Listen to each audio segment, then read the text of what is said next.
We are so on time tonight, which is unbelievable. Welcome, everyone, to the show. This is Extra Star Wars, a channel podcast dedicated to keeping it realer than the volume. We're a collection of Star Wars fans a channel from I did that again, son of a bitch. We're a collection of Star Wars fans from different perspectives on life. Sean, the bookworm who gathers intel from physical media. Mike, the cynic who will shatter your rose-colored glasses. And Damien, our resident Andy, who brings passion to the show through the love of toy collecting. With our powers combined, we can bring you a truly unique Star Wars opinion. Love it or hate it, we're here to stay, just like the sequel trilogy. Now let's calculate the jump to another galaxy, and we'll see ya on the other side.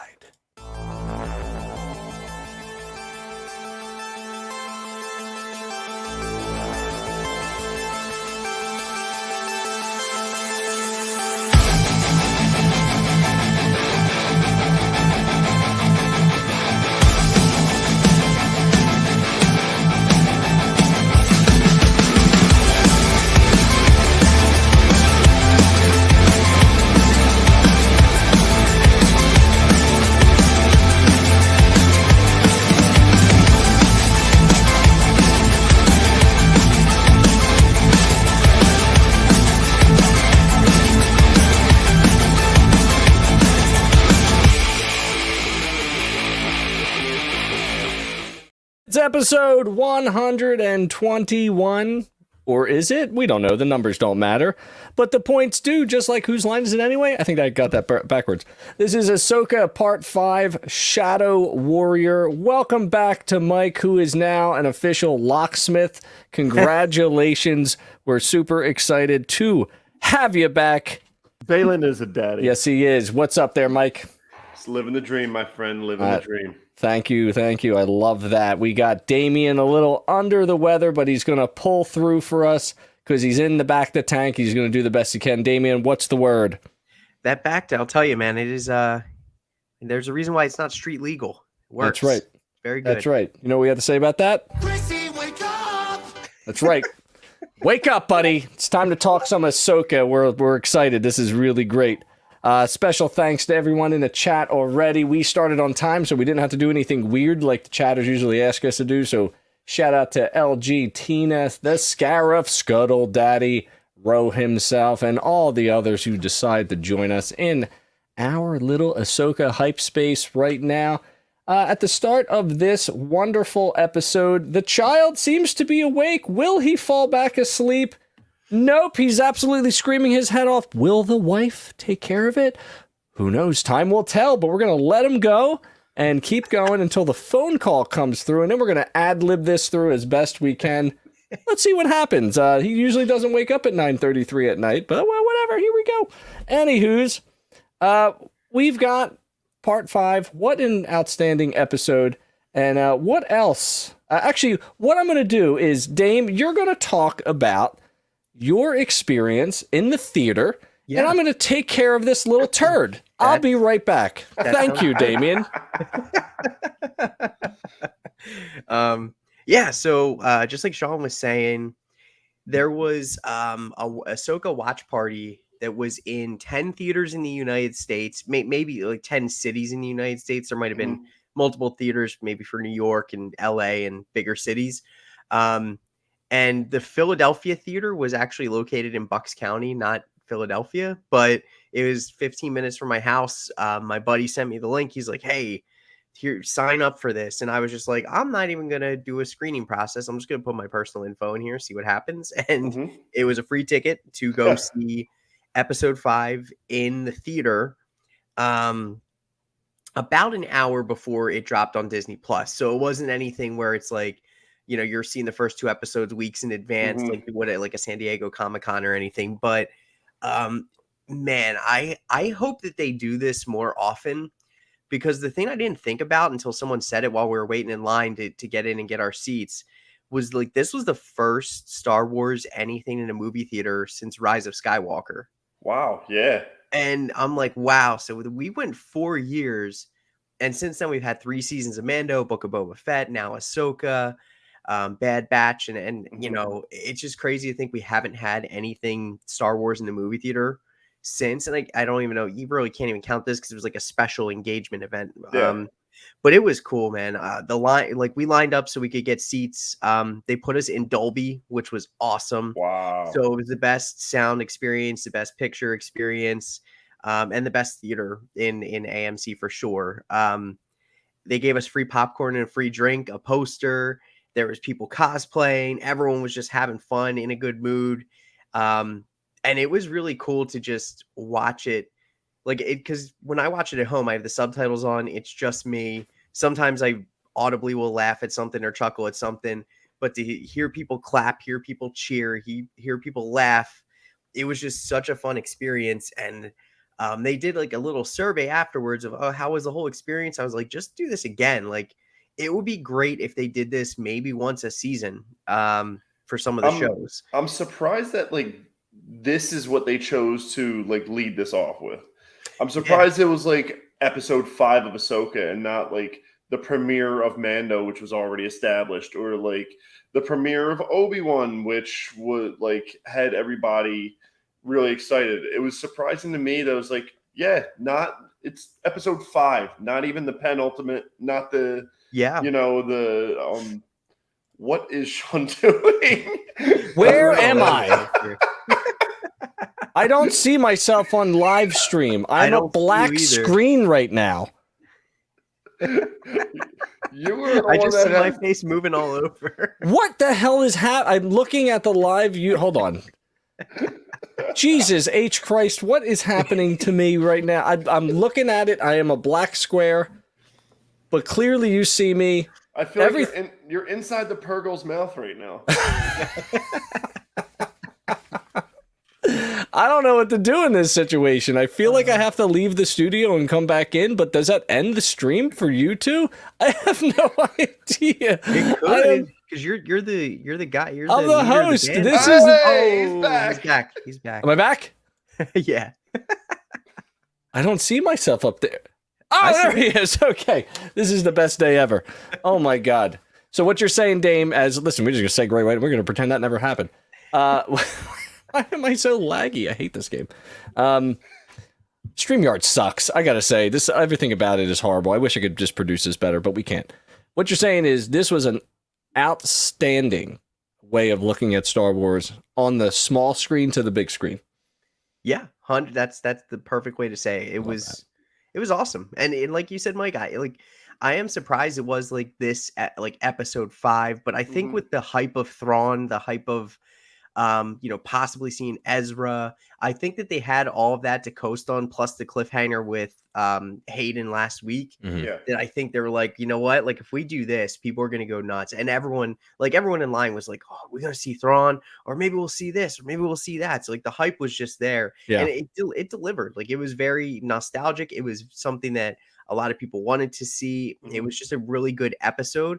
And like, yeah, the theater experience was so cool. And I really, really hope that they do it again, because like I was telling Mike, when you hopped off for a second, like we haven't had anything, and I didn't think about this, Sean. We haven't had Star Wars in a movie theater since Rise of Skywalker. Yeah, since we went. Yeah, for it's sure. Crazy. 100% right. It's crazy. I'm gonna hot take. I think this part 5 would have been better in theaters than part 4. Yeah, comparably speaking, like looking at both of them. You know what I mean? Just going to see as we get into it, going to like seeing all the big wartime scenes, seeing that happen. I think, boy, there would have been raging boners in that theater for sure. It would have been an incredible. And since we're talking about part 5, and as the child sleeps on the camera right now, let's get right into our overall impression so we can smack this episode in the behind.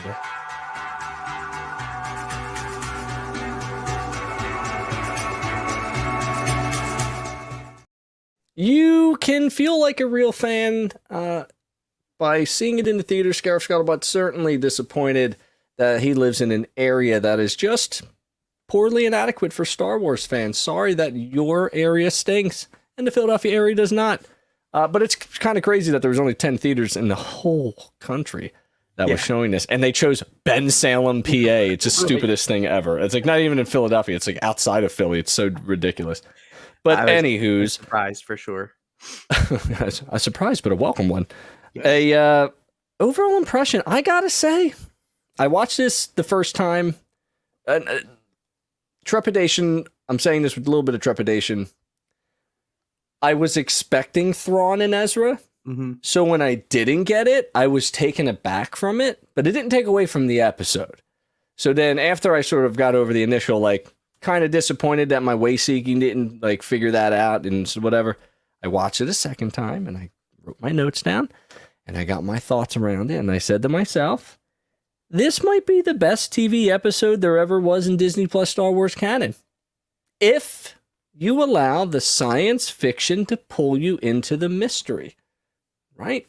Everything about the show, this particular episode was just like entrancing for me. Watching it from, you know, like, and there's so many factors that we can get into, but just watching it from start to finish with a little bit of focus and going, wow, they did that. Wow, they went there. I almost was sad that I wasn't that big of a Clone Wars fan, because I probably would have been like stress eating the whole time, seeing everything happen on screen. But at the same time, I picked up on all the references of what was happening, so I was super appreciative of it. But I know I didn't reach that level of like amazing Star Wars animation to live action that we've seen before, right? Especially going literally from Rebels to Ahsoka is almost that level. But just overall, man, I just think I think it's better than last episode, in my opinion. You know, I think it's just much better in terms of how they treated Hayden, my boy. My goodness, what acting prowess! The man went from Jumper right back to Anakin Skywalker. Literally. Was like, Jumper his last like acting credit? I'm guessing. This is definitely last like Hollywood like movie that most people would know that he was in. Oh my gosh. It was just so the chat is so right about the nuggets and not wanting it to end. And, you know, being if you were a huge Clone Wars fan, it delivered. It delivered. And it delivered for me, regardless of being that Clone Wars fan. Because I was that 10-year-old watching the prequels in the theater, and I was all over it, and I loved it for what it was. And you know, I know they did Hayden dirty. The lines in Revenge of the Sith really terrible. Did you push the button? No. Did you? No. Did you? You guys are freaking Jedi. You're talking about an elevator. Stop it, George. Give it to someone else. Let them figure that you're the guy. You're the big ideas guy. Let the little people like write the dialogue. But anywho's, we'll get more into that. Mikey. Well, first I want to disagree with you respectfully, of course, that this was the My best. apologies. Apologies. Oh, apologies. That this was the best Disney Star Wars episode show thing. I still got to go back to Andor and the Prison Break episode. Well, yeah. That was phenomenal too. I'm going to go back to season 2 finale of Mandalorian, which made me weep like a little girl, a little baby. So you also disagree with yourself. I completely disagree with myself, but if I'm talking about September 18th, I don't disagree with myself. Fair. So I obviously very much love the episode. I had issue, which I'll get to later, that there were a couple just lulls. There were like the ebbs, the in-betweener, the in-between scenes. I'm with you. The ebbed really hard, and I wasn't a fan of it. This has nothing to do with anything, but I saw this tweet that made so Itsy Bitsy Spider is like Sisyphus for adults. Do you know Greek mythology? Okay. Sisyphus is the guy who pushes the boulder up the hill only to bring it back down. Well, this was a combination of A Christmas Carol and Finding Nemo. This episode. Agree. I 100% agree. This was our version of Christmas Carol meeting Finding Nemo. Like Itsy Bitsy Spider is Sisyphus. I literally wrote down, where the hell are my notes where I wrote down, this reminds me of Christmas Carol. Because I know I wrote it down wrong. I think, here it is. It's right here. That's down in the top moments. That is, it reminded me of a little of a Christmas Carol. First, I wrote down Christmas Story, and I was like, I don't think that's the same stuff. That's wrong. It's not even close. Of course, it's the Muppets Christmas Carol. 'Cause that's Yeah, the of course, best version. of course. Well, it's Disney, so we have to keep it within the IP for sure. Yes. You know, for sure. So, no, I think all your points are valid. Listen, if I want to dissect the episode and be miserable, of course, it's not the best one. It's fine. But for me, when I look at the, I believe the high points carried heavy this episode, where it's like, obviously you couldn't just have that throughout the whole thing, but I think they did a good job at like taking you away enough. And then the highs were absolutely and then you were going a high. million miles an hour, and it was just like drooling over it. Dave. Yeah, I mean, for me, my view of this one's just different because I saw it in the theater. So I agree with what you said, Sean. Like, I do think it was the best episode of anything Star Wars TV related so far. But I think most of that has to do with the in theater experience, the clapping, the cheering, the woos, and everyone just like being in that environment. It elevated the episode for me a lot more. But even through I watched it twice at home. Still, just it like the beats just hit, and like you did say though, Mike, there are some lulls in it. But I mean, it was just so well done. And so far, this is the highest rated episode for Ahsoka on IMDb too. It's 9.4. Oh, really? So last week was 8.9. This week's 9.4. Episode 4 was 8.9. Episode 5, 9.4. And then everything else is like 7.5, 8, and 7.9. So I mean, that's the Hayden effect. I'm guessing so. I mean, it is. That's just what it is. It's funny because I listened to this like 90s nostalgia podcast, and I was going through their backlog, and they were Well, that's what I call a podcast. They were talking about Hayden Christensen when he was on Are You Afraid of the Dark? What? And they were saying the same thing. Like, what did he do? Star Wars and Jumper? That's it? Yeah. And then they were like, I think that guy's due for like a renaissance. And here we are. Here we are. Years later. Great point. He's getting his just due. And Clone Wars fans are eating really good right now, for So sure. good. Yeah, they are. My producer on my ear just gave me a correction. It's me. I totally thought the theater was for part 4, and I may have sounded confusing when I said part 5 would have been so much better in theaters, because it was. My bad. I had my weeks confused. You saw good. part 5 in theaters. I thought you saw part 4 in theaters. None of it makes sense. Part Let's just never mind. So I'm right now on IMDb and looking at Hayden's acting credits since Yes. episode 3. There were 3 movies between episode 3 and Jumper. Oh. Okay. I've never heard of any of them. Oh. So you're like me with regular movies. Just with Hayden Christensen movies. And Right. then from Jumper to, I mean, I guess we'll give him an acting credit in Rise of Skywalker because he was a voice. No. No? Well, I mean, you got a IMDb did. paycheck, though. Yeah. Yeah.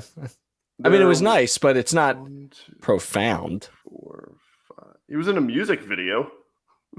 6. I'm looking at this stuff up too. I love that. 9, 10. I love He was in that. 11 things between Jumper and I'll say Obi-Wan. For sure. And none of them went past like 6.2 stars. Yeah. And while we're establishing Hayden's timeline, let's establish the chat timeline as we say hello to Pop My Culture. It only took her 6 weeks to get into the stream, but Shanti has made her return to the chat. Thank you for being here. Steve's here as well. You're the best. I appreciate you being here. That's amazing. And, it's just seeing Steve and Shanti in the chat is a top moment for me, which brings us to top moments for part 5.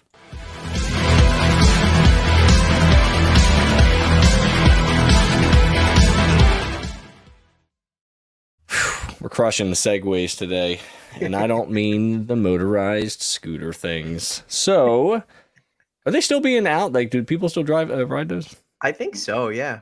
I mean, Like Segway tours? I think of just mall cops, but like malls aren't a I thing. can't take them seriously when they That's ride also it, man. true. Not, They you don't- know, they don't- here's the thing. You They can be a walk cop. slow now because no one's there. Yeah, you can be a cop and you can ride a Segway. You got to remove the helmet. You're not allowed to wear a helmet, wear the Segway. You can't do it. No, safety first. Absolutely not. My Depends top. if you're going for safety or badassery. You can't be all I think is on a Segway. yeah. so All you I think might as of well is be safe. Tell Paul Blart that. Oh, I was gonna. Damn it, Damien, you didn't let me do that. I was trying to impress Mike with my pop culture knowledge of Kevin Smith. Not Kevin Smith. What's his name? Kevin Smith, Kevin James. Hey, that's not fair. He's got two first names, so it doesn't count in real life. What? Kevin James movies. Okay. But All- also all Kevin five Smith of them. Mall Rats. So there's a lot of Kevins in malls that Mm, interconnect there. thank you. That's fair. Obviously, the moments of Anakin and Ahsoka cannot be compared to anything else we've ever seen before. In my opinion, they were flawless. I think he absolutely crushed the acting portion. I know everybody was a little concerned about the initial CGI. I think they were like, we're probably going to remove that for part 5. I didn't really detect, outside of his Revenge of the Sith costume, you know, with the yellow eyes and the little bit of like anger, you know, to him. I did not detect like much of anything. I was curious if like his hairstyles, obviously they changed. I was curious how they made that happen, whether, you know, I guess he had a wig on for the beginning and then was it his real hair? You know what I mean? Because maybe he did it, maybe he didn't, but from costume design up and down the gambit, it was just awesome. The Clone Wars stuff, the dialogue, and I literally wrote, I have not felt this. I got a little emotional watching it because I was just watching the interactions between young Ahsoka, who I thought did a great job. Yep. Which was great. I have one gripe. We'll get to that. Just like a small, you know, just like a little twinge, little mosquito bite for that part. But for the most part, I mean, they were all sort of memorable Clone Wars moments. You know, at the Geonosis, you have, you know, the Siege of Mandalore, which we just saw in season 7 of Clone Wars. So it's like we weren't too far off from that, which was great. And just everything about it was just dynamic. And I'm sure most people, I didn't see any discourse on Twitter, X, whatever, Elon Musk. I didn't see much saying like, wow, that was a piece of trash. Like, and I'm sure there was, but maybe I've just muted enough people and the algorithm has figured it out. But nah, Dame, like, what's your top moments? I mean, I'm sure. What are your thoughts? So, I mean, for me, probably my favorite moment, just like shot and seen from the whole episode, was during the flashbacks where Anakin's walking into the distance, and you just have that quick blink of the shadow of Vader's outfit, and then blink right back to it. And like they did use it again when they were Ahsoka and him were dueling, but the first time was just like so good, and that's probably up there in like one of the top shots in all of Star Wars. It was just so good. Yeah, I'm curious if they made him put on the suit or if they just imposed like a scene from like another movie and kind of just, you know, like blocked it out, because everything about it, I mean, they did it in twice, right? Them walking into the Clone Wars with him short hair and like she's like seeing that little foreshadowing of him turning, and then you lack conviction. Oh my God. With the Vader sort of a vocalizer underneath of his voice was just, I mean, what do you say? I don't even want to talk about it. That's how great it was. Like, it's just, everything about it was awesome. Yeah, I definitely had my two tops were both things you talked about. Yeah. I agree. I will go down in saying that the Anakin to Vader back to Anakin shot is the coolest shot, that coolest visual in anything Star Wars.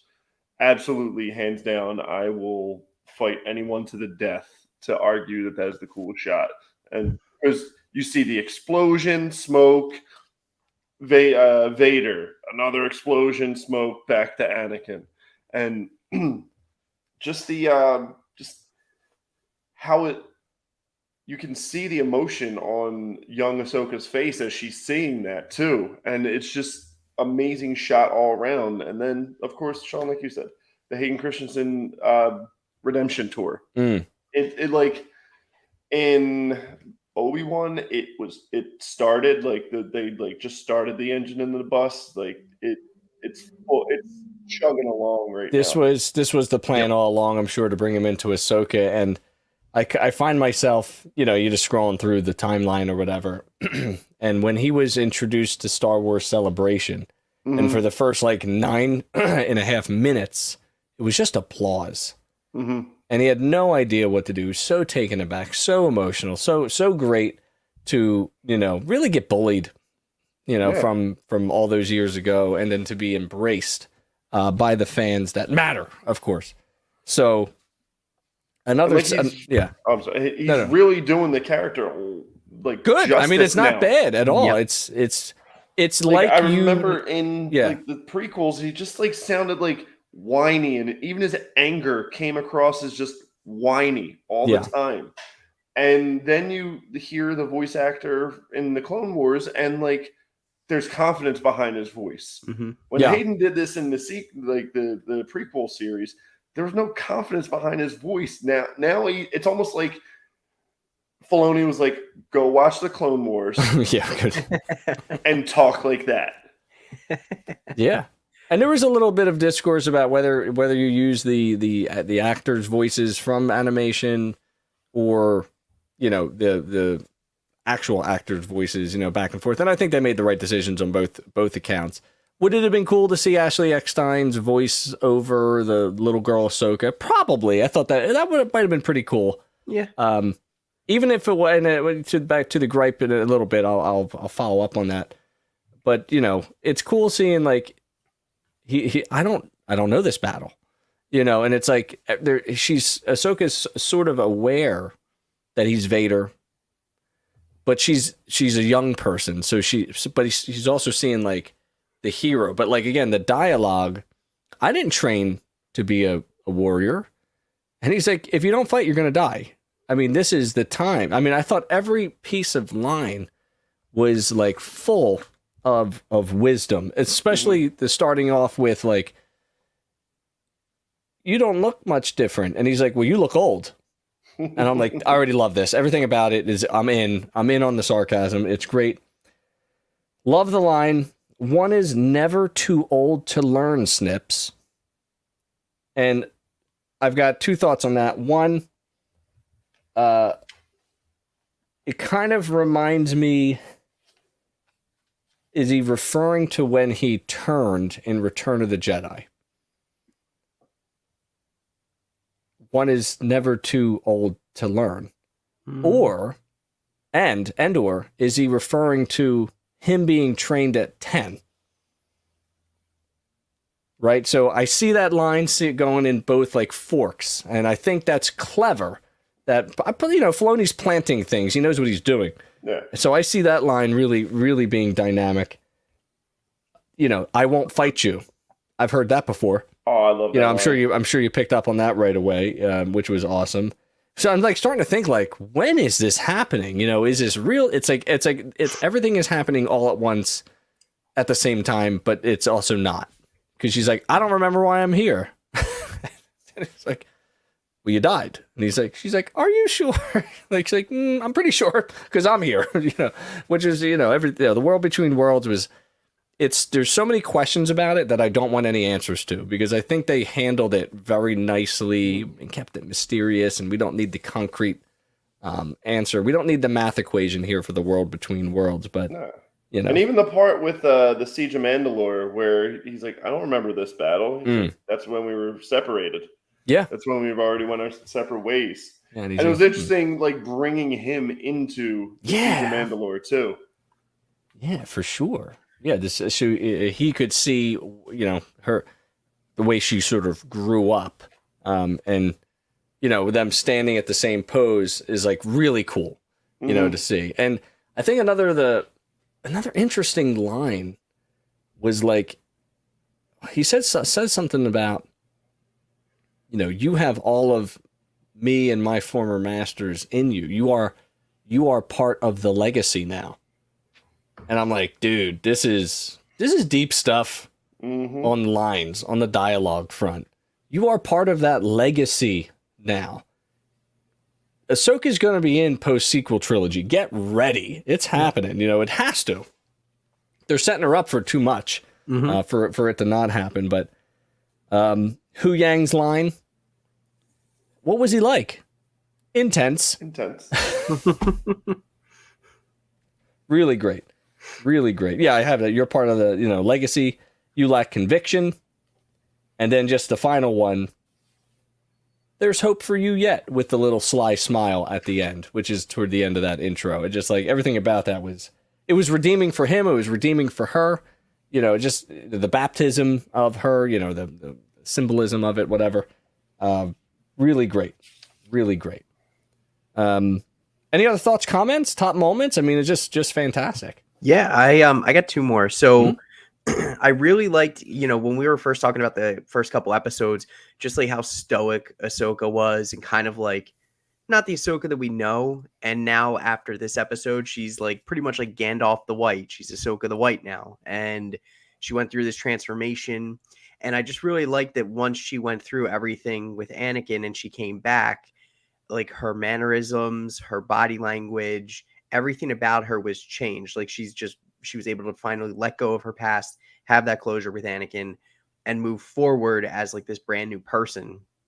And I really like the transformation into like her being Ahsoka the White, which I thought was really cool. And also the humor in this episode. And there's humor in every episode, I think, so far. But just being in the theater for it and just the little subtle things, like when Hu Yang is explaining to Carson about who Jason's father is. And he's like, oh, he was, he had abilities. And Carson's just like, okay. Like everyone just started cracking up in the theater. It was just, Carson was awesome in this episode. They gave him a lot more play in this episode. Yeah. I think they're really setting him up for Rangers of the New Republic. I think they're really doing it. I wouldn't be mad about it. Can't do Gina anymore. They can. Yeah. They can. They won't, but they can. Yeah, that's true. I would be okay with it. Speaking of redemption stories. There you go. So the humor in the episode was good too. I mean, Hu Yang, as always, is like he always provides some sort of comedic relief. But yeah, I thought that Carson was really good in this episode too. Yeah. So I mean, there was just so many things that I loved from this episode. It was just really well done. Yeah, really, really well done episode. And outside of the little ebbs that Mike talked about, it flowed like you wouldn't believe. Hello, everybody, and welcome to the show. Comics and Cosmetics. Look at you. You're here. Scarif stating there is some voiceovers from previous teaser clips we haven't seen yet. Well, voiceovers can only be heard, so get bent, loser. Anyway,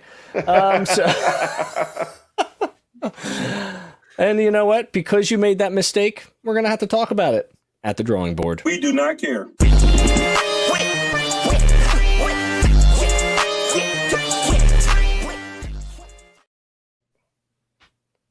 All right, everybody. Sometimes something insignificant can ruin something so perfect. Uh-oh.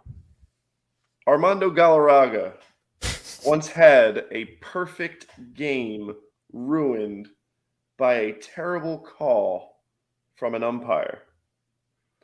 When that happens, don't get angry. It's time to just go back to the drawing board. So, back to the beginning. You learned nothing. Sean, this is going to get gross. Do you know what edging is? If you're referring to the nude scene in this episode, I'm not referring to the nude scene in okay. this episode. No. Should David, I look it up? Are you aware what edging is? I feel like I know, but I don't know if this is the right format to explain it at this time. So it goes along with what I'm about to say. Okay. So I will be PG-13 about this. Okay. Edging is when you get yourself really excited and you're about to celebrate, and then you stop celebrating, only to pick up the excitement again. Right. And then stop. I've never experienced that in my life. Me neither. But Urban Dictionary has told me about this. Okay. A good resource. I felt like this episode was just edging. Oh. You would get really, really, really excited about certain parts, and you want the excitement to keep going until you celebrate, and then Jace, I hear something. And then dead cats. And then you think about dead cats. Right. So you don't celebrate. Right. That is my biggest issue with this episode. Okay. Is that there was so much getting you going and then taking the foot off of the pedal when we're about to gun it to 88 and travel back in time. Comics points out that you probably could have just said this episode was a tease. Nope. But I like the way you said it better. Thank you. Because we keep it real here and just I am a wordsmith. Yes, yes. It does make sense. Right away, speaking of your tagline, right off the bat, we get some cake. That is a wonderful top line. Lots of cake. Lots of cake. Listen, I can't argue with you because, they definitely, it felt like two different parts of the episode for sure, and you have this quiet, serene, sort of a semi-pilot episode for Jason. Yep. I can hear the lightsabers, Mom. Can't you? Oh my God, Hera has force abilities. Everybody calm down. Calm down. Okay. That's a mom. Moms have weird powers. We accept it. They can lift cars. Correct. They can cook brontosauruses. It's a Flintstones thing. Wilma. They can do a lot. Thank you, Wilma. Exactly. Actually, I have a question for you, Mike. Yes. You're Always. an Oscar Isaac fan, right? Love Oscar. You have his personal phone number, I'm sure, right? We chat regularly. Right. Could you text him to see if it was okay for Ahsoka to borrow the Moon Knight costume? Ooh. I'll do it right now. Okay, thank you. Now, Dame. Yes. Yo. Yeah. Yo, oh. Oh my God, if his friends call him oh, that would be... What if Mike's like, did you see that? And he's like, I saw it. Yeah, right. Like with Finn when they're shooting the TIE fighter.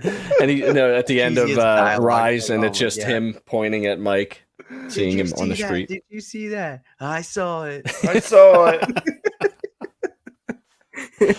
The ship is on fire.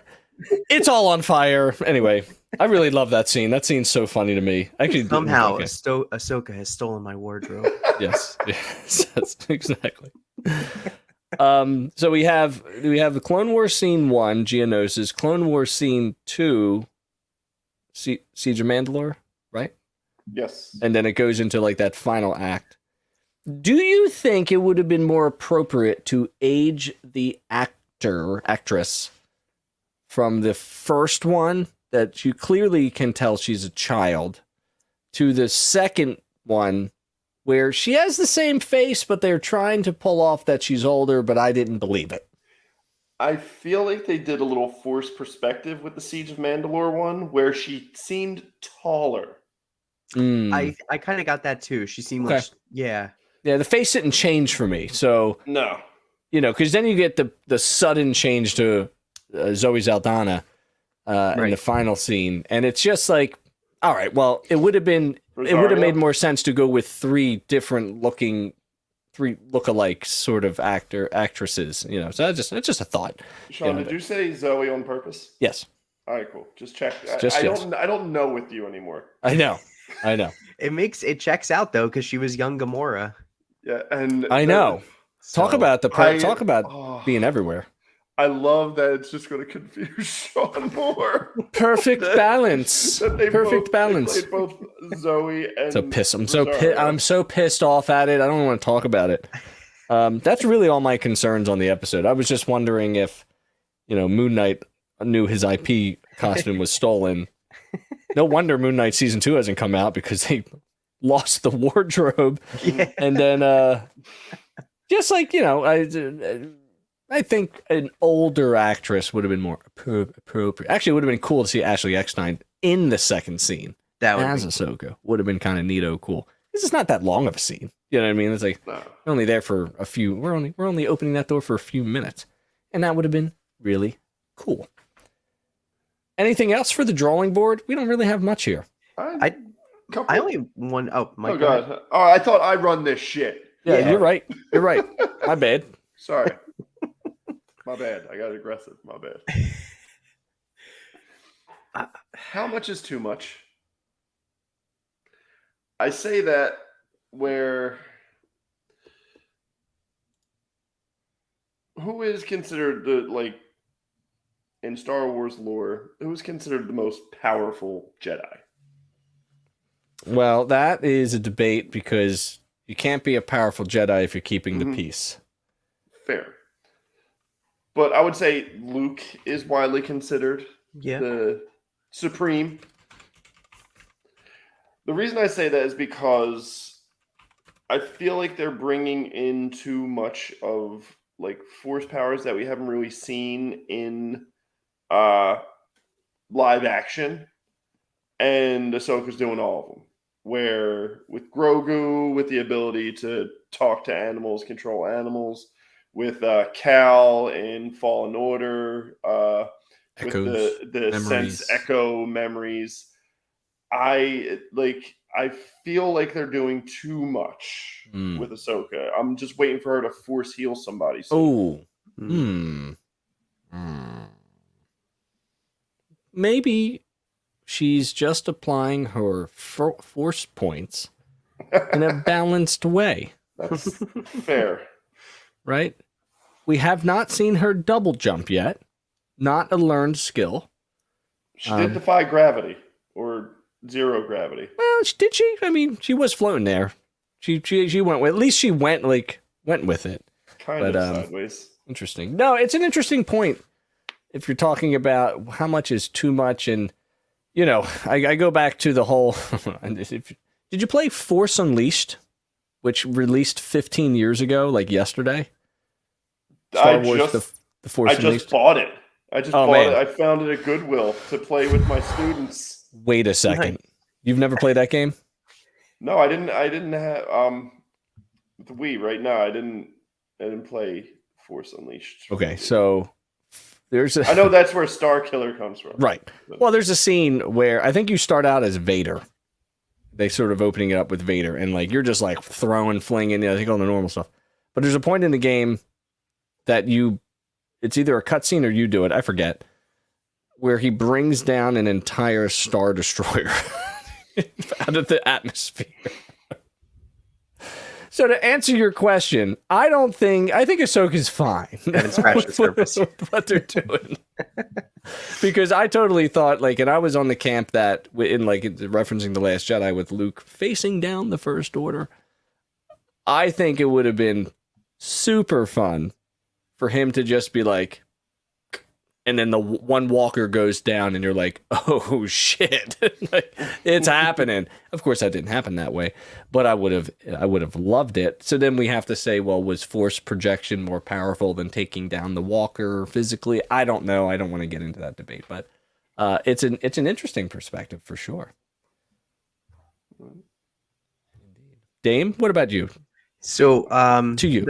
really only one thing that I had that was just kind of a little jarring in the episode was Ahsoka's forehead without nude the scene. headband on. The nude scene. That's what I was Was just- referring to. I was sitting next to my buddy Charles, and it was almost like the Michael Scott gif from The Office where he's like, "I don't like that." It was like it just looked weird. It just looked she looked so strange without having any kind of headband, anything on. It's a And five seeing head. that, it was just like, what?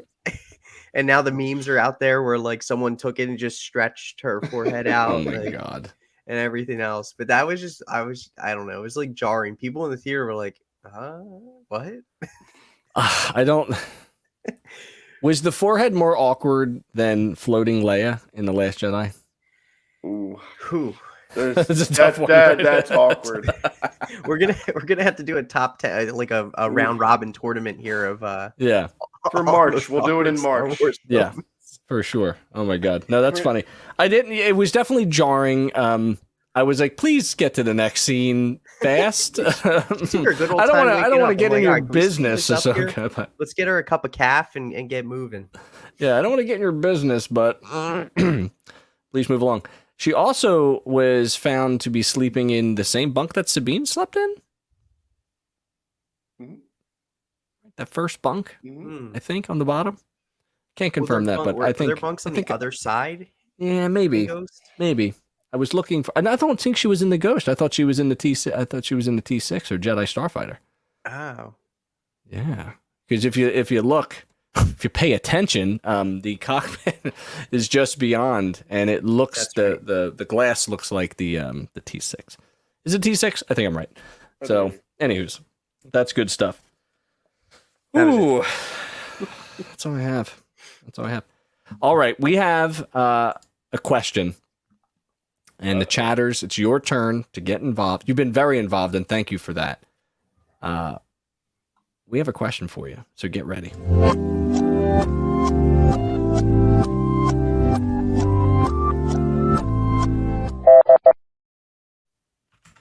Do we see Ahsoka post sequel a trilogy?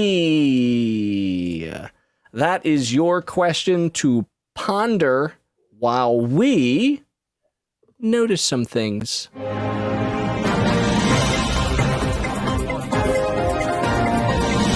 Noticements. Did you listen to the music 1 through 4? I listened to a fair amount of it. But the comment I want to make about the noticements is that the music is improving with each episode. And I don't know how Kevin Kiner has the time to make new stuff. How does he do it? I'm curious about it. It's amazing. It really is amazing. The music is fantastic. Yeah, it does seem to get better with every episode. I will agree with you there. And like it's like minor changes too here or there. Yes. Like slow the tempo, speed up the tempo, add a different instrument to the background of what's already being played, change the mood. It's quite lovely. It's very good. I posted that Spotify playlist everywhere that you could find my stuff. Anyways, I did listen to it a little bit. It's good. It's good. Actually, I've really enjoyed the opening music on the left justification of words was simply called The Update. I like that. Love it. I like that. It was pretty cool. There was a text box and it said, what is your status right now? It's a Facebook thing. No, I'm black. Okay, it came back. Anyways. I thought I was gone for a second. Mike, give me some of your noticements. Mine are probably all the obvious ones. Obviously, the Tamora cameo. Yep. The Leia mention, Senator Leia, who is working behind the scenes with Hera. Just like F all those other senators, people. Yeah. She's like, I believe you. The return of Cake. Cake returned hard. Yeah. Celebrations. Double baked. No celebrations. And I've noticed a lot more, like, I feel like this has been very prevalent in this show. Just more random drinking calf. They never reference it as calf like Andor did. But a lot of drinking from thermoses when like people are like just getting up or just got finished training or need to pull an all-nighter. secretly bringing in normal routines Yeah. in a science fiction world is always a plus for me, where it's like, yeah, like we can relate to this. It's sort of like the whole blue milk thing. Like, we drink milk, but when we drink blue milk, I don't know, what does it taste like? Is it blue raspberry? Is it something else? We don't know. Very interesting. I'm sure you noticed the, talking about Senator Organa. I thought that was a nice touch for that kind of just, little thread back there. I found it interesting that in all of the Disney Star Wars shows that we've watched, not once with Grogu, even with Luke on screen, Luke and Ahsoka on screen, Mando and Grogu and Moff Gideon on screen, not one time did we get classic Force theme tones. But we get it in a slow version with Jason. And it was really good. And it makes me mad. It doesn't make me mad. I was really excited for it. But is he saying something bigger with that moment? Because you don't just do that. Yeah. You can't just don't waste it on Jason. That's what I'm saying. You can't just use that song. We know his end reason. story already. That's what I'm saying. The green-haired freak gets the Force theme. You half Jedi, half Rylothian weirdo. Don't quote me on that. Is he going to get them? I don't know. Interesting. I wonder how the genetics work there. That's a question for the science, Mike. We'll have to ponder that. Kylo's going to get him before he even has a chance. Ooh, is he? Kylo had nothing to do with the temple getting exploded, according to the comics that no one reads. But anyways, it's just an interesting thing. Yeah. Will Jason ever see Luke? Great question. Don't know. It's just, yeah. I would imagine Ezra is going to take Jason under his wing. That only makes sense to me, because Kanan trained Ezra. It's a family thing. It's a daddy issue thing. So that would make the most sense. Gross. Yeah, keep it in the family for sure. But no, I just think, is that bigger implications to have the Force theme for that particular character in that particular time? Who just heard lightsabers and the waves crashing. Right. The broom kid should have gotten it from Last Jedi. Interesting.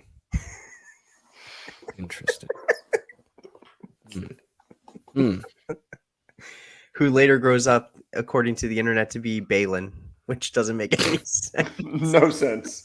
Confirmed Balin was the young child. Master Skywalker! It's Benjamin everywhere. Button in the Star Wars universe. He basically is de-aging throughout the years.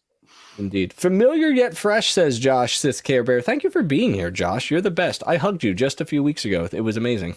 You were very warm and high on gummies, but let's not talk about that on stream. Let's talk about something else. Yeah, no, that's really cool. I just thought that was really awesome. Obviously, do we think that was Hayden doing the stunt stuff or somebody else?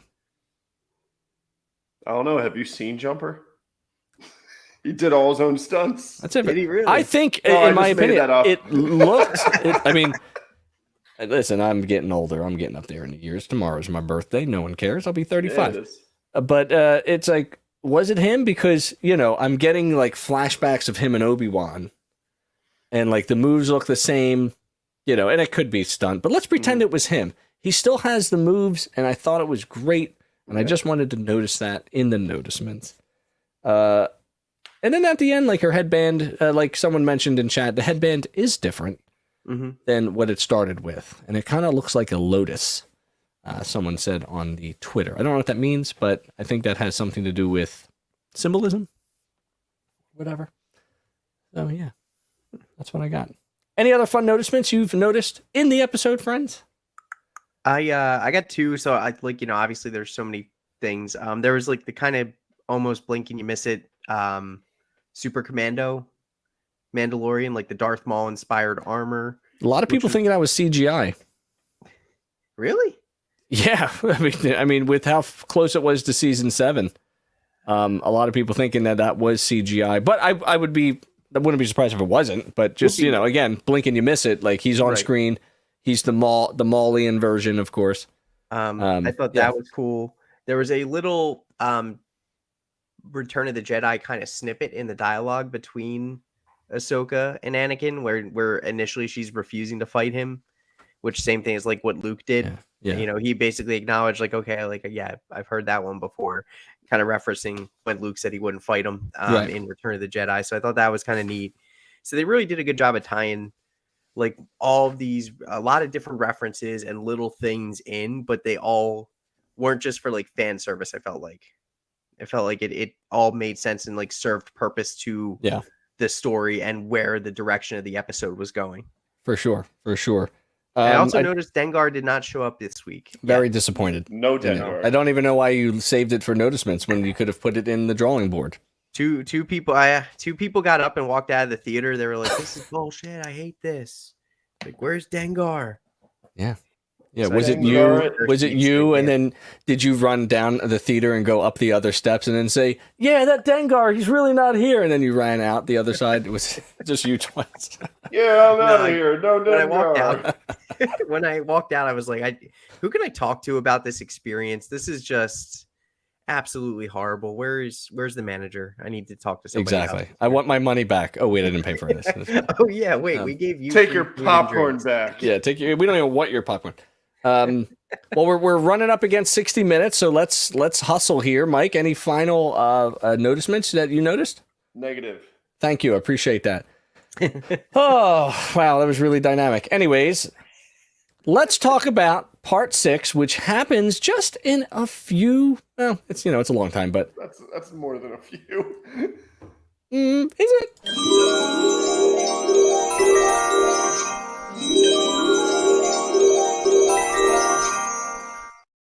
I was perusing my Google News timeline, and it was like, Star Wars is about to introduce the darkest of magic. And I'm like, click. Damn it.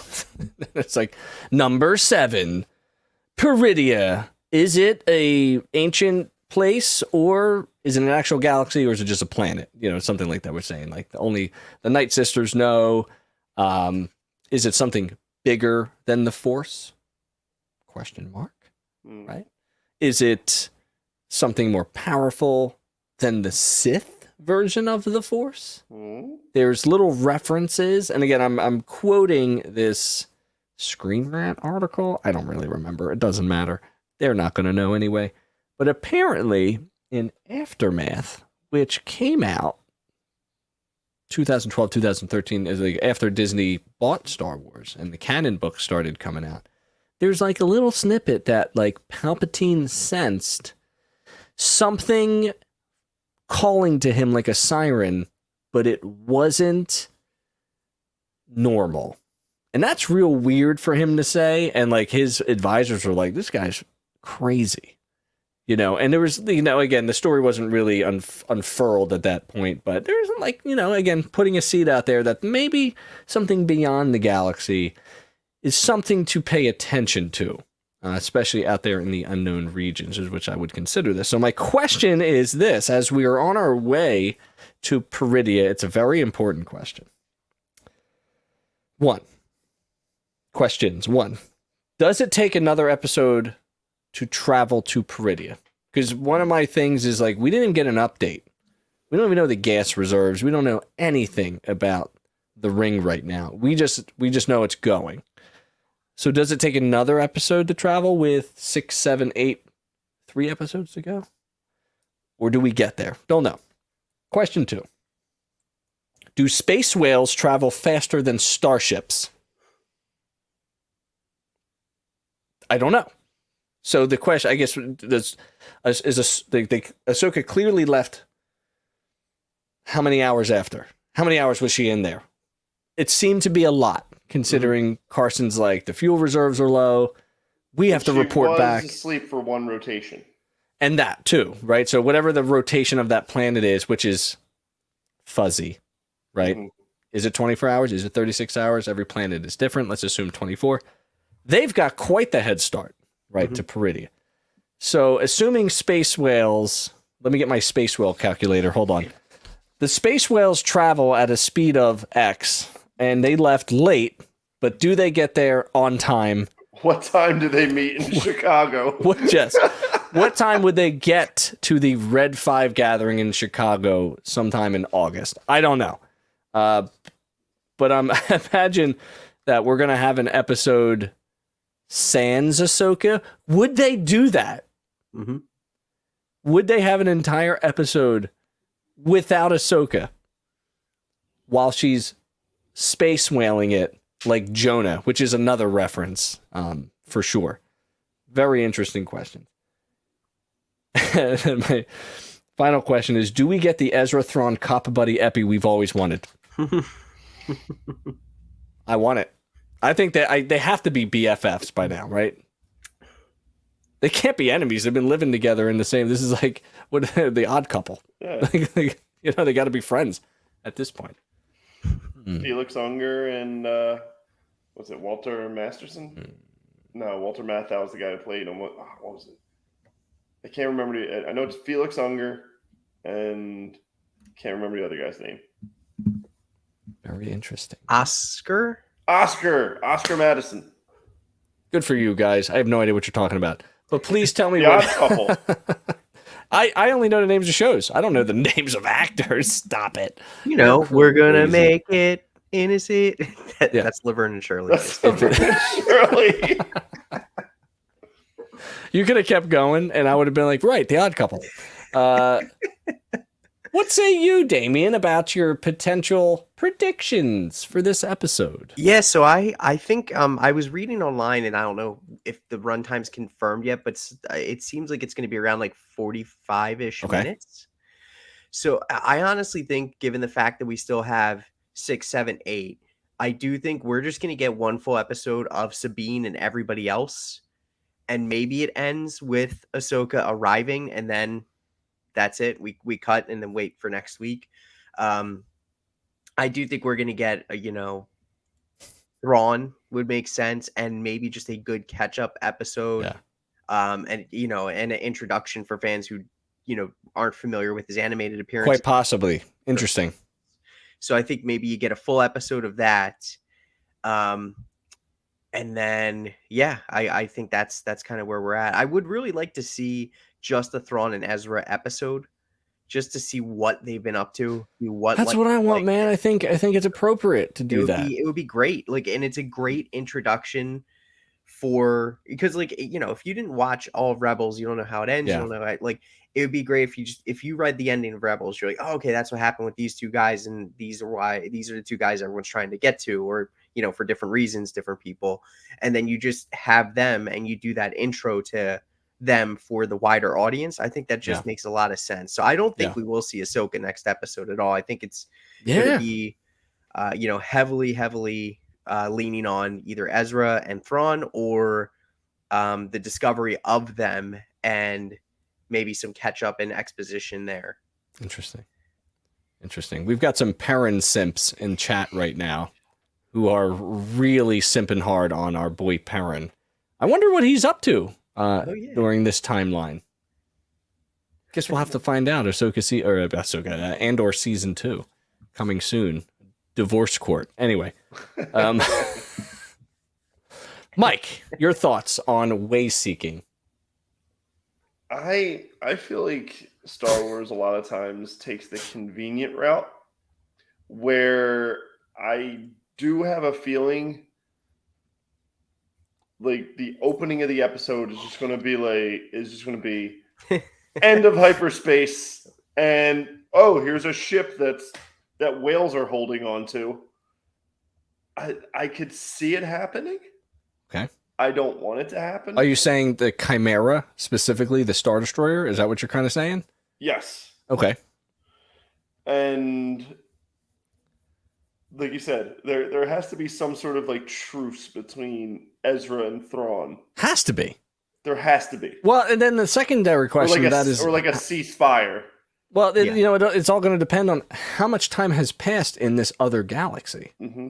And is time even a construct there? Who knows? Right. Have they even aged?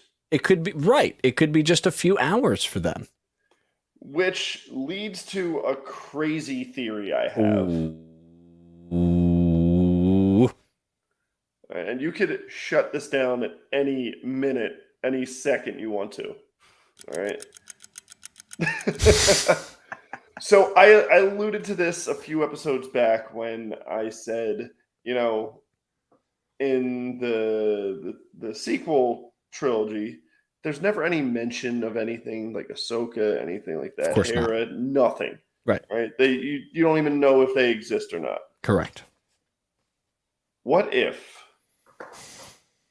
No, I'm trying to. I've been trying to think of how I could piece to the sequel episodes. Every Star Wars episode begins with "long ago in a galaxy far, far away." What if they never come back and Star Wars is just Ahsoka and Huyang telling the stories that they know to this new generation over in this other land? Emotional damage. That would piss so many people off, and I think I'm here for it. That is such a take. Oh my God. Could you imagine? Yeah, these were just stories. Although, in this episode, Jason does mention they're just like the stories you told me, Mom, of the space whales.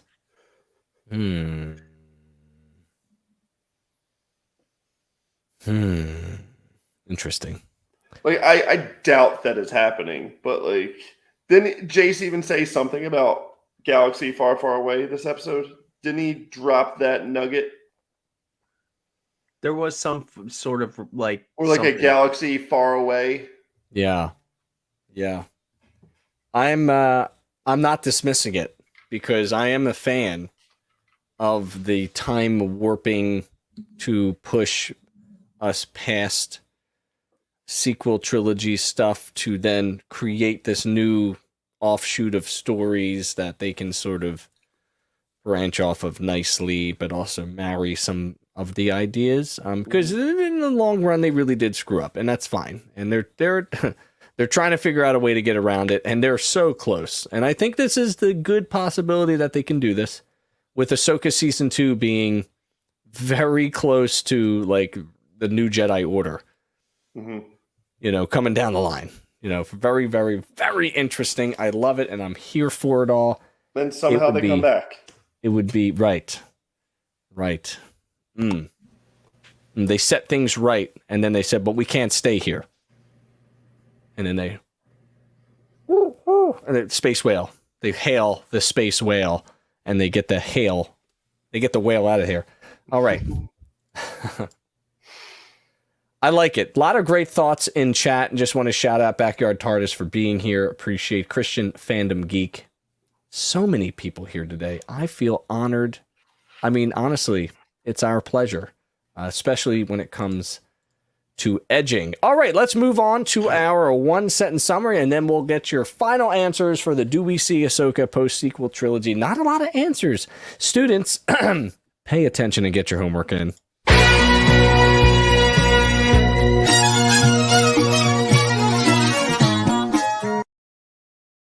Yeah. I have a dynamic sentence here. Does anybody have anything fun? Kinda. I'm straightforward. Straightforward. All right, Dame, you go with your straightforward. I want to hear it.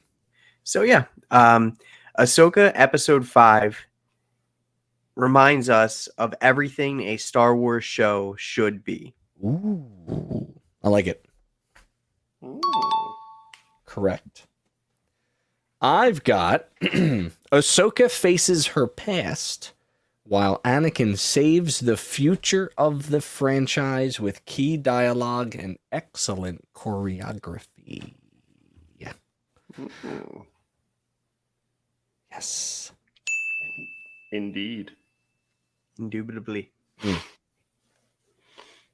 right. The ghost of Life Day Past gives Ahsoka a second chance. Huh. I wish I could speak whale. Is that your Finding Nemo reference? Yep. I love that. I love that. So great. So great. Let's get our answers to some of our questions. Do we see Ahsoka post-sequel trilogy? The Scuttle Daddy says, no, she dead. He clearly doesn't know how to critically think. Tina, on the other hand, the smartest person in the room. Yes, we will see Ahsoka in post-sequel trilogy. I think we need to. That's not how she talks, but now you think that, so that's fine too. I spoke to Tina. I sat next to her. I know how she talks. She's a wackadoo, and we're here for it. It's really wonderful. That's the show. Hour 10 in. We are wrapping up everything. We want to say thank you to all for hanging out with us for what we like to prescribe as 70 minutes of hyping the next episode up as best we can. There's a lot of theories out there. There's a lot of shows out there, and you hung out with us. Okay, might be our best participation. This is wonderful. Thank you so much for being here and mixing it up with us. And as always, if you're watching this live or you're watching this after the fact, make sure you like and subscribe and interact with us on all the social medias. Drop that comment and just be cool with us. Just search Extra Star Wars. Search out Mike. You won't find him, but he gets it. I'll pass on the message. You might find me. You might find him. For other look up Locksmiths 101. For other content, check out bio.link / extratechy. And for more nerdy content, head on over to bio.link / red5. Big shout out to the chatters today. We appreciate you. I can't even name you all this time. That's how many people are in the chat. But let me tell you, it is appreciated. And with that, as we say goodbye, it's been a pleasure. And we'll see you next week. Enjoy part 6. Can't wait to talk about it. And by the way, I am going to talk about it after I watch it. We don't care about your spoilers. Stay off socials.